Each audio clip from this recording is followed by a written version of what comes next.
नमस्कार फ्रेंड्स, मैं आज आपके लिए जसविंदर शर्मा जी की एक कहानी प्रेम गली अति सकरी सुना रही हूँ। पत्नी और सौतन के बीच में झूलती हुई ये कहानी प्रस्तुत है। प्रेम गली अति सकरी। एक सौतन के साथ अपने पति को शेयर करने में कितनी हिम्मत चाहिए, ये अब मैं जान गई हूँ। बचपन से ही मैंने माँ को तिल तिल मरते देखा है, पापा से हर दिन लड़ते देखा है और अपने हक के लिए दिन रात कुड़ते देखा है। जब एक म्यान में दो तलवारें ठूस दी जाती हैं तो फिर उन दिलों में कितना हड़कंप मचता है। पापा को सच में माँ से प्यार या सहानुभूति होती तो क्या वो माँ की सौतन को घर लाने के बारे में सोचते? जब सब कुछ इतने बरसों तक अनैतिक चलता रहा, फिर माफ़ी मांगने से भी माँ भला कैसे उन्हें माफ़ करती? प्रेम में क्षमा ना तो दी जा सकती है, ना ही मांगने से मिलती है। प्रेम या तो होता है या नहीं होता है। कभी खुशी कभी गम वाली बीच की स्थिति में हज़ारों लोग जीते हैं। वो प्रेम नहीं बल्कि सेक्स काम चलाता है। सेक्स को प्रेम मान लेना शादी की असफलता की बहुत ज़ाहिरा सी भूल है। औरतें स्वभाव से भावुक होती हैं, हर एक बात अपने आसपास के लोगों से शेयर कर लेती हैं। हम लोग अभी बच्चे ही थे कि माँ और पापा में किसी तीसरी औरत को लेकर ठन गई थी। माँ ने उसे कभी नाम से नहीं पुकारा। माँ हमेशा उसे वह कहती थी। उसे हमेशा नफ़रत और हिकारत की नज़रों से देखती। वो पापा के ऑफिस में काम करती थी। पापा ऑफिस में सीनियर ऑफिसर थे, हर तरफ उनका दबदबा था। जब मैं 7 साल की थी तब पापा मुझे कभी कभार अपने साथ ऑफिस ले जाते थे। पापा मुझे अपने ऑफिस की अन्य महिला सहयोगियों से मिलवाते। वे मेरा खूब स्वागत करती, मुझे प्यार भरी बातें करती। वो उन सब में अलग थी। मुझे उसके पास छोड़कर पापा बहुत खुश होते। वो मुझे देखते ही खिल जाती थी। वो मुझे गोद में उठा लेती, मेरा मुंह बार बार चूमती और मुझे चॉकलेट लेकर देती या कैंटीन से कोका कोला मंगवाती। पूरे दफ्तर में मुझे वो सबसे ज़्यादा प्यारी लगती थी। एक दिन मैं उसकी गोद में बैठी थी। वो पापा के केबिन में कुर्सी पर बैठी थी। पापा भी पास ही खड़े थे। उसने मुझसे पूछा, क्या तुम भी मेरे साथ रहना पसंद करोगी अगर तुम्हारे पापा मेरे साथ मेरे घर रहने लगे तो? बहुत ही बेढंगा प्रस्ताव था उसका। मैं चक्कर में पड़ गई, हाँ कहूँ या ना। मैं सकपका गई और घबराकर उसकी गोदी से नीचे उतर गई थी। माँ अक्सर मेरी बड़ी बहन से उसके बारे में बातें करती थी। मैं तो समझती थी कि माँ उससे जलती हैं। वो सुंदर थी, उसके पास कीमती गहने थे, वो आकर्षक थी, वो हमेशा नए फैशन के कपड़े पहनती थी। मैं सोचती थी कि वो मुझसे खास स्नेह रखती थी, इसलिए माँ को चिंता थी कि कहीं वो मुझे उससे छीन न ले। असली बात मुझे तब पता चली जब मैं थोड़ी बड़ी हुई। माँ और पापा के झगड़े भयानक तेवर लेने लगे थे। उनके बहस के केंद्र में हमेशा वो होती। माँ पापा को कोसती, गुस्से में कहती कि उनके दफ्तर की स्त्रियों से संबंध है। कई दिनों तक माँ और पापा रूठे रहते, जिसका असर हम दोनों बहनों पर पड़ता। पापा की प्रेमिका ने हमारे घर में तूफान ला दिया था। हर वक्त घर में कोहराम मचा रहता था। पापा हमेशा कस्में खाते कि उनका उससे कोई संबंध नहीं है। माँ इधर उधर दफ्तर के लोगों से पूछताछ करती, वे लोग उसे सच क्यों बताने लगे। कुछ दिन पापा माँ के प्रति वफादार रहते, मगर उसके बाद उनका असली रंग फिर सामने आ जाता। माँ जासूसी करती, वो पापा को पकड़ ही लेती। कभी पापा उसके साथ कैफ़े में मिल जाते तो कभी किसी सिनेमा हॉल के बाहर। मामला घूमने फिरने या फिल्म देखने तक ही सीमित नहीं रहा। पापा उसके साथ शुरू शुरू में रात भर कहीं रहने लगे तो फिर माँ ने आसमान सिर पे उठा लिया। घर में खाना न बनता, माँ चीखती चिल्लाती, घर की कई चीज़ें तोड़ देती, हम बच्चों को बेवजह पीटने लगती। पापा सिर झुकाए सब कुछ सहते। पापा सिगरेट फूकते रहते, बहुत देर तक टेनिस की बॉल की तरह इधर से उधर टप्पे खा खा कर माँ का गला फाड़ फाड़ कर अंत में थक जाती, मगर पापा को कोई फर्क न पड़ा। अगले कुछ दिनों में माँ को कीमती उपहार देकर, आगे से सुधरने का वचन देकर पापा माँ को मना लेते। कुछ दिन माँ खुश रहती, मगर फिर कोई ना कोई बात माँ के कानों में पड़ ही जाती। फिर वही सब कुछ दोहराया जाता। माँ की गालियाँ सुनकर भी पापा ने अपनी मिस्ट्रेस को छोड़ा नहीं। उस दिन तो उसने बड़ी हिम्मत दिखाई। वो एक दिन हमारे घर के दरवाजे पे आ खड़ी हुई। मैंने दरवाजे के बाहर उसे अपनी तरफ मुस्कुराते देखा। घर में एक मैं ही थी जिसके मन में उसके प्रति कोई प्रतिकार या नफरत की भावना नहीं थी। उसके पेट के निचले हिस्से में आए उभार को देखकर मैं खुश हो उठी। मुझे मालूम था कि बच्चे माँ के पेट में ही पलते व बढ़ते हैं। माँ ने कुछ सप्ताह पहले ही मेरे छोटे भाई को जन्म दिया था। मैं आश्वस्त थी कि पापा की मित्र भी जल्दी ही एक प्यारे से बच्चे को जन्म देगी। अब तक मैं उसे पापा के ऑफिस की परिचित व मित्र मानती थी, जैसे हम बच्चों के स्कूल में लड़के लड़कियां मित्र होते हैं। ये तो काफ़ी दिनों बाद मुझे बताया गया कि उसे पापा ने ही गर्भवती बनाया था और एक विवाहित आदमी के लिए ऐसा काम अनैतिक व घृणित था। उसके बाद मैंने उसे नफ़रत की निगाहों से देखना शुरू कर दिया था। उस दिन वो पक्के इरादे के साथ हमारे घर आई थी। वो दरवाजे पर आश्वस्त होकर खड़ी थी। उसने मुझसे पापा के बारे में पूछा। उसके कसे हुए चुस्त कपड़े देखकर मैं उसकी ओर आकर्षित हुई। मैं हैरान थी कि वो हमारे घर के अंदर क्यों नहीं आ रही थी। मैंने माँ को बुलाया। उसे घर के बाहर पाकर माँ तो भड़क गई। वो उस पर बुरी तरह से चीखने चिल्लाने लगी। माँ ने उसे धमकाया कि अगर वो दोबारा इधर दिखी तो पुलिस को बुला लेगी। वो शांत बनी नीची नज़र से धरती की तरफ देखती रही। उसकी आंखें हमारे घर के अंदर कुछ ढूंढ रही थी। उसे पता था कि मेरे पापा अंदर ही होंगे। माँ के इस प्रहार से 1 मिनट के लिए तो वो घबरा गई। वो कुछ कहना चाहती थी मगर माँ ने उसे मुंह खोलने का अवसर ही नहीं दिया। उसने अपमान का कड़वा घूंट चुपचाप पी लिया। वो चुपचाप वापस चली गई। पिछले 1 सप्ताह से माँ और पापा के बीच उसे लेकर घमासान चल रहा था। पापा ऑफिस नहीं गए थे। माँ उन्हें बाहर जाने नहीं दे रही थी, सो वो उनका पता करने आई थी। इस नादान उम्र में मैं साफ नहीं जान पाती थी कि बड़े लोग एक दूसरे के साथ कैसे कैसे खेल खेलते हैं। उनका व्यवहार हम बच्चों की समझ से एकदम बाहर था। पापा की इस लंपट प्रवृत्ति के कारण हमारे घर में सदा शीत युद्ध छिड़ा रहता था। पापा के अन्य स्त्रियों से भी संबंध थे और माँ ने अपने विवाहित जीवन के पहले 10 वर्षों को पापा की इन इश्क मिजाज पहेलियों को सुलझाने में ही होम कर दिया था। रोमांस उनके जीवन से कोसों दूर था। माँ गोरी चिट्टी और ज़हीन दिमाग की भद्र महिला थी, मगर पापा को तो तीखी व तुष्य स्त्रियाँ भाती थी। पापा तो माँ की सहेलियों से भी रोमांटिक संबंध बना लेते और फ़ोन पर बतियाते रहते। माँ किस किस सौतन से उनका बचाव करती। वो पापा के रोमांस की धुरी बनकर रह गई। पापा उससे बहुत ज़्यादा हद तक इन्वॉल्व थे। उसके लिए वह माँ तथा हम बच्चों को छोड़ देने को तैयार थे। माँ ने कई बार पापा को छोड़ देने की बात की, कोशिश भी की। पापा ने उसे उकसाया भी, मगर 90 के दशक में एक मध्य वर्ग की औरत के लिए इतना आसान नहीं था कि वो एक आवारा भंवरे रूपी पति से छुटकारा पा सके, और ख़ासकर तब जब उसके 3 बच्चे हों। पापा सच में शैतान का अवतार थे। उन्होंने एक ही समय में 2 औरतों को गर्भवती बना दिया था। माँ के साथ चलो तो ठीक है, वो उनकी कानूनी पत्नी थी, मगर उसे अपने हवस का शिकार बनाकर कहीं का नहीं छोड़ा।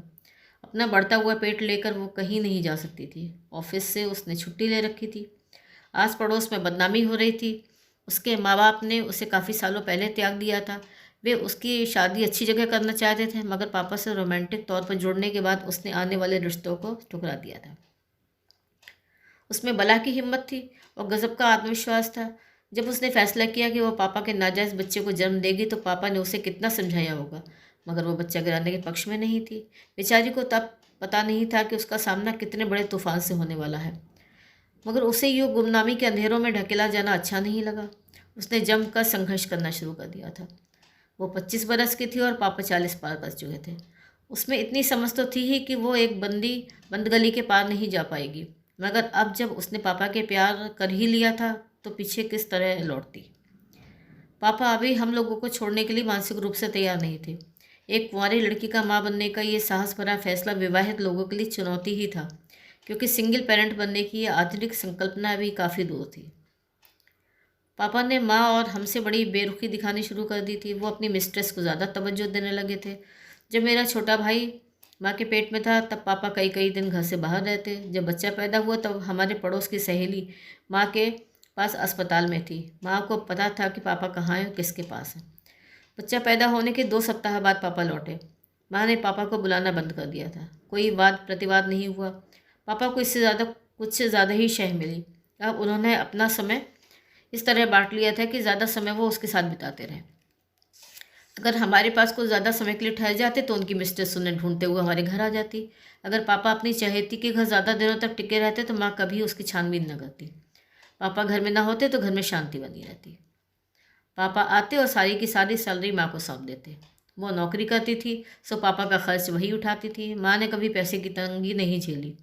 अच्छा मकान था, अच्छी आय, और साथ में सारे बच्चे भी माँ की तरफ ही थे। माँ ने पापा को इधर उधर मुंह मारने के लिए एक लंबी रस्सी थमा दी थी, और मन ही मन उसे पता था कि थक हार कर एक दिन उसका पति पूरी तरह उसके पास लौट आएगा। माँ ने अगर पापा के साथ सख्त रवैया अपनाया होता तो हो सकता था कि पापा इतनी देर तक लंपट नहीं रहते। माँ के ढुलमुल रवैये के कारण पापा बेलगाम होते गए, और तभी माँ के सब्र का प्याला भर गया। माँ और पापा में एक दिन खूब झगड़ा हुआ। माँ ने बताया पापा उसे ज़बरदस्ती करना चाहते थे। माँ भड़क गई, उसे भला बुरा कहने लगी। पापा ने हाथ चलाया तो माँ ने आसमान सिर पे उठा लिया। मैं स्कूल से घर आई तो पाया कि माँ घर पर नहीं है। पापा मेरे छोटे भाई की नैपी बदल रहे हैं। उनकी हालत काफ़ी दयनीय थी। मैंने दबी जुबान में पूछा, माँ कहाँ है? पापा का सख्त व रूखा रूखा जवाब, चली गई है। मेरे पैरों की ज़मीन डोल गई। कांपती आवाज़ मैंने फिर पूछा, माँ कहाँ चली गई? पापा का गुस्से से भरा उत्तर था, बस चली गई। पापा ने हम दोनों बहनों के लिए खाना बनाया जो हमें बिल्कुल अच्छा नहीं लगा। पिछले कितने महीनों से पापा हमसे बेरुखी से बात करते थे। घर का मालिक अपनी कमाई से परिवार के लिए सुविधाएं जुटाता है और इसके ज़रिए अपनी ताकत बढ़ाता है, और इसी ताकत के आगे गिरवी पड़ी रहती है बच्चों की माँ। हमारे लिए तो माँ ही सब कुछ थी। अब माँ पता नहीं कहाँ होंगी। कहीं नानी के पास तो नहीं चली गई? वहाँ तो जाने में ही 2 दिन लगते हैं और आने में भी समय लगता है। इतने दिनों तक हम कैसे रहेंगी? क्या पापा उसे मनाकर लाएंगे? अगले दिन भी माँ नहीं लौटी तो हम दोनों बहनों की चिंता बढ़ गई। पापा ने पिछले कई महीनों से हमसे ढंग से बात नहीं की थी। हम तैयार होकर स्कूल चले गए। पापा ने घर की चाबियां पड़ोस में दी और हमारे छोटे भाई को लेकर चले गए और रात भर नहीं लौटे। पड़ोस की आंटी ने हमें खाना खिलाया। माँ की हमें बुरी तरह याद आ रही थी। पता नहीं उससे मिलना हो पाएगा या नहीं। अगले दिन स्कूल से आकर मैंने देखा घर में पापा की मिस्ट्रेस आई हुई थी, साथ में उसकी छोटी सी गुड़िया और हमारा छोटा भाई। उसने घर का काम संभाल लिया। वो उस बेडरूम में सोने लगी थी जहाँ माँ सोती थी। पापा भी उसके साथ ही सोते। पापा के हौसले बुलंद थे। घर में हुए इस बदलाव से हम दोनों बहनें बहुत त्रस्त थी। हमें माँ की याद सता रही थी और हमें कुछ भी पता नहीं था कि माँ कहाँ है। कहीं वो मर तो नहीं गई? हम ये बात पड़ोसियों से भी नहीं पूछ सकते थे। पड़ोसियों की आंखों में कुछ दूसरे हैरान ज़दा सवाल थे कि हमारे घर पे आकर रहने वाली स्त्री कौन है और पापा की क्या लगती है। पापा ने तो 1-2 पड़ोसियों को ये बताया था कि वो उनकी चचेरी बहन है जिसे उसके पति ने छोड़ दिया है। सप्ताह बाद माँ लौटी तो हमारी सांस में सांस आई। हमारा रूटीन सामान्य हो गया। स्कूल, दोपहर को होमवर्क, शाम को खेल। बड़े लोगों को घर में क्या परेशानी है, हम उन्हें क्या समाधान दे सकते थे? पापा ने घर में क्या गड़बड़ झाला रचा रखा है, हमारी समझ में कुछ नहीं आता था। अब घर में कई लोग थे, एक पति और उसके 2 पत्नियां और 4 बच्चे। माँ के लौट आने पर अब घर में पापा की मिस्ट्रेस का रुतबा घट गया था। वो चुपचाप रहती, गेट के ठीक सामने बाहर वाले कमरे में अपनी गुड़िया को संभालने में ही मस्त और व्यस्त रहती। घर के किसी मामले में उसकी कोई राय नहीं ली जाती थी। माँ ने अपना पुराने बड़े वाला बेडरूम संभाल लिया था। घर में पापा का दर्जा वो नहीं रह गया था। हर तीसरे चौथे दिन ये लोग बड़े लोग घर में तूफान मचाते, गालियाँ देते, एक दूसरे को कोसते। पापा सोते तो माँ के कमरे में ही, मगर दोनों के बीच कोई बातचीत नहीं थी। पापा की ज़रूरतें पूरी करने के लिए 2-2 औरतें थीं। घर में हर समय तनाव रहता। माँ उनसे बचने की कोशिश न करती, या यूँ कहें वो जानबूझकर पापा को और दुखी करती। पापा उसकी ये बातें समझ न पाते या समझकर अनजान बने रहते। उनके लिए घर में ख्याल रखना खांडे की धार पर चलने जैसा था। वो एक समय में 2-2 नावों पर सवार होना चाहते थे। वो 2 औरतों के बीच बुरी तरह फंस गए थे। एक को खुश करते तो दूसरी नाराज़ हो जाती। हर रात खाने की टेबल पर डिनर के लिए बैठते। एक कष्ट भरी खामोशी हमारे बीच तनी रहती। हम ऐसा व्यवहार करते मानो हम एक दूसरे के लिए एलियंस हो। सुबह माँ हमें तैयार करके स्कूल भेजती, फिर किचन में पापा व उसकी मिस्ट्रेस घुसते। माँ की गालियों और तानों के बौछारों में वो रह रही थी। उसका ये साहस वर्णन से बाहर था। उसकी बेटी से हम बात नहीं करते थे। हमारे लिए उससे बोलना भी मना था। पापा के खिलाफ माँ की उस जंग में हम बच्चे पूरी तरह माँ के साथ थे। उसने मुझे अपनी तरफ झुकाने की बहुत कोशिश की। उसने मुझे एलिस इन वंडरलैंड नामक किताब मेरे 12वें जन्मदिन पर उपहार में दी। मुझे वो पुस्तक बहुत अच्छी लगी। मैं जानती थी कि वो मेरे प्रति दयालु है, मगर मैं अपनी माँ के प्रति वफादार रहना चाहती थी। मगर मेरे मन का एक हिस्सा उसे चाहता था। मुझे तब पता नहीं था कि मेरे पापा से प्यार करके उसने कितना बड़ा गुनाह किया था। उसका इस तरह हमारे साथ रहने का ये अनोखा अरेंजमेंट ज़्यादा दिन तक नहीं चल पाया। पापा को तो कोई आपत्ति नहीं थी, मगर जब भी माँ मेरे छोटे भाई को प्रेम में लेकर बाहर निकलती, उसे खुद पर शर्म आती कि वो अपनी सौत के साथ रह रही है। हमें भी यही बताया गया था कि अगर पड़ोसी उसके बारे में कोई पूछताछ करें तो कहो कि वो हमारी किराएदार है। माँ ने सभी टोने टुटके करके देख लिए। नानी और मामा की राय ली, कई वकीलों से सलाह ली, मगर उसे अपने घर से नहीं निकाल पाई। वो इतने अपमान और बेइज्जती के बावजूद हमारे घर में रह रही थी। उसकी एक ही मुख्य वजह थी। वो वजह थी कि वो पापा से बेइंतहा प्यार करती थी, और जो ज्ञान पुरुष स्त्रियों से उनके बारे में हासिल करते हैं, भले ही वो उनकी संचित संभावनाओं के बारे में न होकर सिर्फ उनके भूत और वर्तमान के बारे में ही क्यों ना हो, वो तब तक अधूरा और उथला रहेगा जब तक स्त्रियां स्वयं वो सब कुछ नहीं बता देती। कई महीनों बाद जब माँ से ये सब सहन नहीं हुआ तो उसने अदालत का दरवाज़ा खटखटाया और पापा पर दोष लगाते हुए उसे घर से निकालने के लिए पुलिस कार्रवाई की मांग की। पापा के ऑफिस में भी लिखकर शिकायत दे दी, और उसके हमारे घर में यूँ रहने से हमारे बच्चों पर बुरा असर पड़ रहा है। एक रात उसका सामान चला गया और साथ ही वो भी। पापा 2 परिवारों के मुखिया बन गए। पापा ने हमारे घर आना बिल्कुल ही कम कर दिया। बस हर महीने की पहली तारीख आते और घर में अपनी तनख्वाह छोड़ जाते। किसी बच्चे के बारे में ना पूछते। माँ ने तलाक की अर्जी लगा दी तो पापा हमसे बिल्कुल ही दूर हो गए। हम बच्चों की हालत बहुत ख़राब हो गई थी। माँ हमेशा गुमसुम रहने लगी थी, अपनी सेहत का ख्याल ना रखती, ढंग के कपड़े ना पहनती, ना कहीं जाती, ना हमें लेकर जाती। हमारी पढ़ाइयों के खर्च बढ़ते जा रहे थे। पापा खर्च उठा रहे थे, मगर माँ बहुत बार हमें बिना कारण डांटती, हम पर पाबंदियाँ लगाती। माँ अपने आत्मत्याग से हमें ब्लैकमेल करती। हमें वही पता होता जो वो हमें बताती। वो हमें हर वक्त बताती कि कैसे अपना पेट काट काट कर उसने हमें अच्छी शिक्षा दी। कभी कभी वही बातें सुन सुनकर हमें चिढ़ आ जाती। हमें पैदा करने या महंगे स्कूलों में भेजने का आग्रह हम बच्चों ने तो नहीं किया था। हम नहीं जानते थे कि जो कुछ वो कर रही थी या पति के साथ जैसे उसका समीकरण बिगड़ रहा था, उसमें हम लोगों की कोई भूमिका थी भी या नहीं। हाँ, इसका असर हम पर पड़ रहा था। वो हमारे लिए जो कर रही थी उसके पीछे उसका अपना निजी उद्देश्य भी तो था। पापा ने तो आसानी से पैसे के दम पर हमसे पल्ला झाड़ लिया था, मगर माँ कई बार गुस्से में बेफर कर कहती, तुम ना होते तो मैं पुनः शादी कर लेती या फिर अपने मायके में जाकर शान से रहती। हमारे खातिरमान में त्याग और बलि का बकरा बनने का विचार हमें उसके प्रति कृतज्ञता नहीं बल्कि भ्रम और अपराध बोध से भर देता था। हम माँ की आधी अधूरी रह गई आकांक्षाओं की पूर्ति के साधन मात्र रह गए थे। हम चाहते थे कि माँ हर हालत में खुश रहे, मगर वो उदास थी, वंचिता थी, और हमारे ख्याल में वो हमारी गलती के कारण ही था। पापा ने जो किया था वो एक सम्मानित और संतुलित व्यक्ति का व्यवहार नहीं था। अपनी वात्सात्मक लालसाएं पूरी करने के लिए पापा ने इस घर के 4 जनों को दिन रात घुलते जाने को विवश किया था। विवाहिता संबंध तो ठीक थे, मगर उस पर यह अतिरेक और कुचेष्टा कि उनकी रखेल मिस्ट्रेस को इस घर में सम्मान मिले और वो हमारे साथ भी रहे, गलत था। दैहिक ज़रूरतों के सामने घर जैसी पवित्र और सनातन संस्था को बलि चढ़ाने में वो अंत में कुंठा और दमन ही आता ना था। ये तो बहुत ही मार देने वाला काम था। माँ की हिम्मत थी कि पिछले इतने सालों से वो किसी तरह घर को एकत्र करके रखे हुए थी। वो पस्त हो जाती, टूट जाती या भागकर मायके चली जाती, तो फिर हम बच्चों का भविष्य खराब हो जाता। लगभग 1 साल बाद माँ को मोटी रकम मिल गई और पापा को तलाक मिल गया। उसने अगले ही महीने पापा से शादी कर ली। माँ ने पापा को माफ़ कर दिया, ये समझकर गलती तो उस युवती की है जो एक अधेड़ व्यक्ति का पीछा नहीं छोड़ती। तब मैं ये तय नहीं कर पाई कि सच में सारी गलती उसकी ही है या माँ या पापा कसूरवार नहीं थे। त्रिकोणीय संबंधों में अगर एक को बलि का बकरा बनना पड़ता है तो बाकी के 2 लोग भी ज़्यादा देर तक ऐसे अनैतिक संबंध को सहजता से नहीं जी पाते।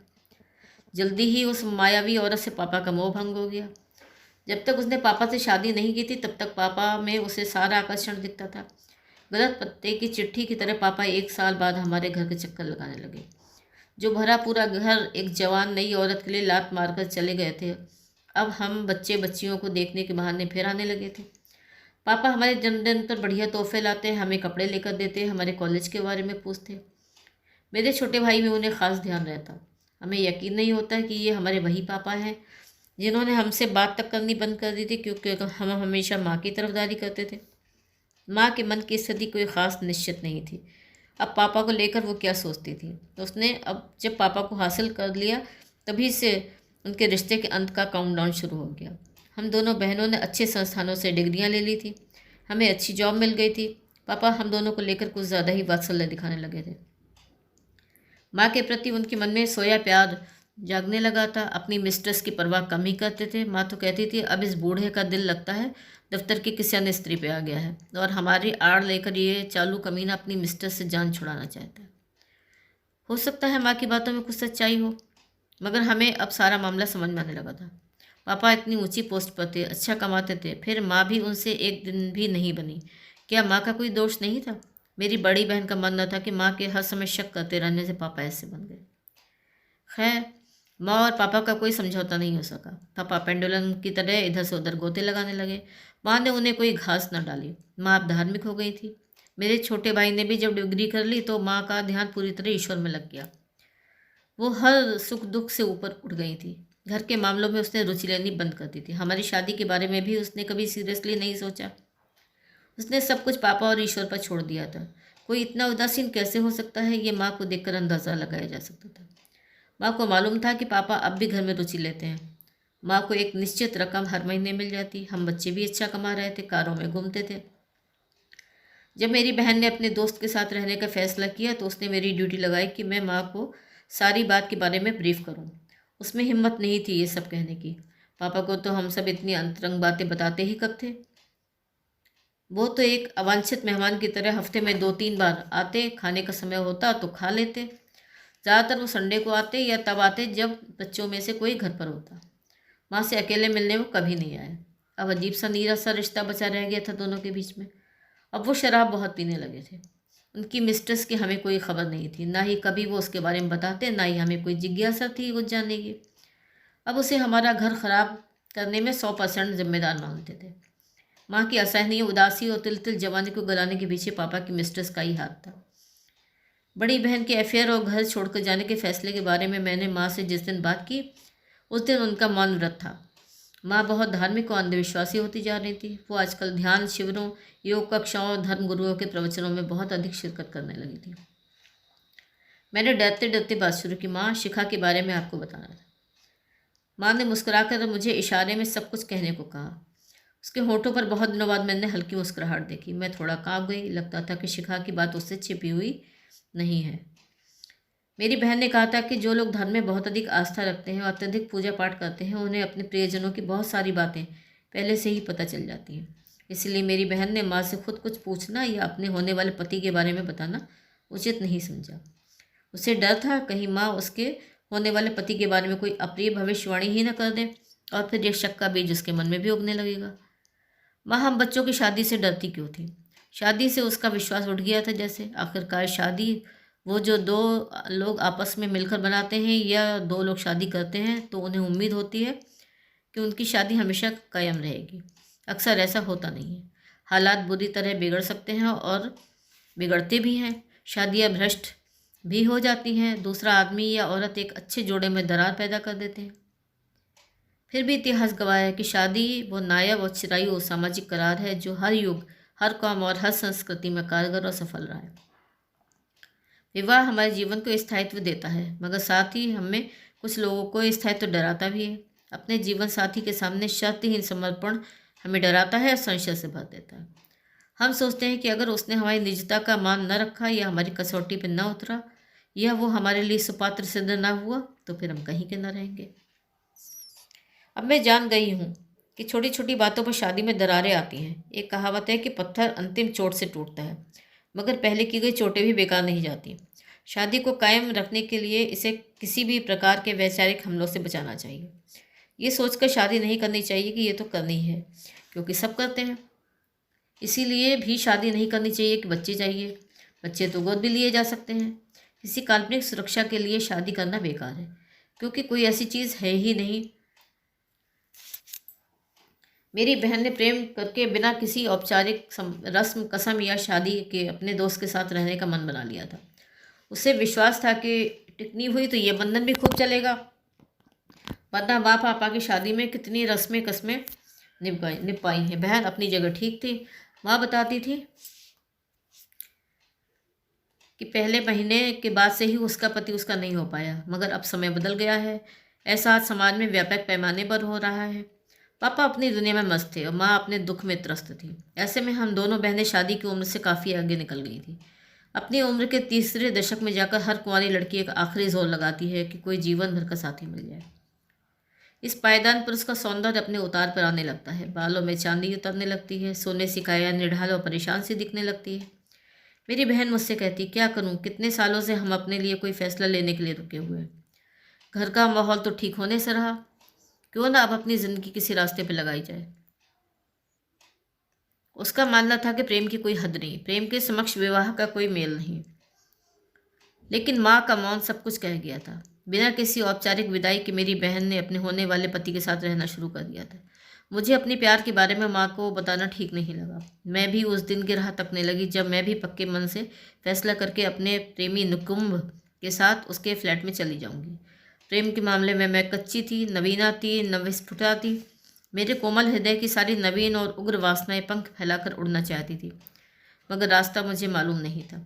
वो कहता था कि मैं बला के खूबसूरत हूँ। ऐसा मुझे कई नौजवान कह चुके थे। मैं सुंदर थी, अच्छे डील डॉल की थी, भरी पूरी लड़की के गले में लटकता फांसी का फंदा होता है, जो उसे उन लड़कों की नज़र में चढ़ा देता है जो उसे अपने रबड़ की गुड़िया बनाना चाहते हैं। लड़की के हुस्न की तारीफ तब तक है जब तक उसमें मर्द को अपनी ओर खींचने की कशिश होती है।